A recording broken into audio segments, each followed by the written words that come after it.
Calls for the last Maute remnants to give up fell on deaf ears. The terrorists opted to continue fighting until the end. As of the last count, the terrorists killed were close to 1,000. Alan Francisco reports from Marawi City.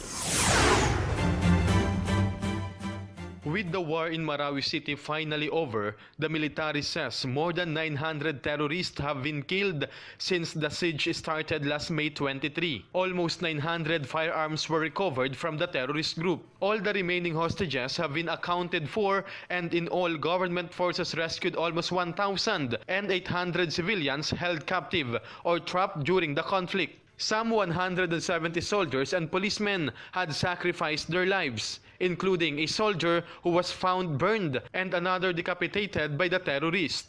It does not prevent our soldiers from defending themselves in case there are strugglers, no? Yung pong mga naiwan, yung mga nagtago sa mga, let's say, mga tunnels, if we find them and they will attack our forces or even the civilians, then we will have to defend ourselves and we will have to neutralize them, no?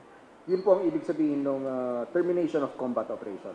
The government troops set an ultimatum to the remaining Maute members yesterday, especially to their wives. But because they were too desperate, even their wives opted to fight to the death.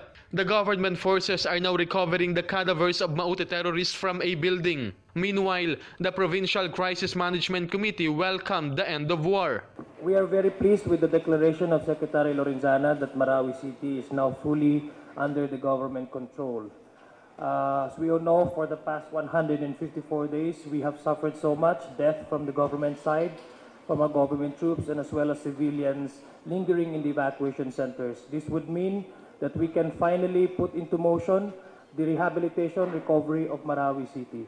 Major General Rolando Bautista of Philippine Army said, along with the end of war are the lessons it taught to them. Una-una, yung una namin natutunan dito is pagpasok at pag-clear ng building. Sinabi ko nga, doon sa kabundukan, wala kang i-clear na building doon. Yung mga structures doon, talagang bahay kubo. Kaya walang masyadong hirap dito. Dito, nahirapan kami dito, particularly sa approach at pag-assault ng buildings.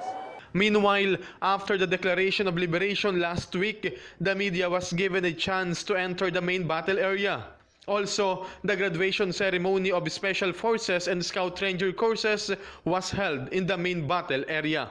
Together with RJ Guevara, I am Alan Francisco for The Nation, Marawi City.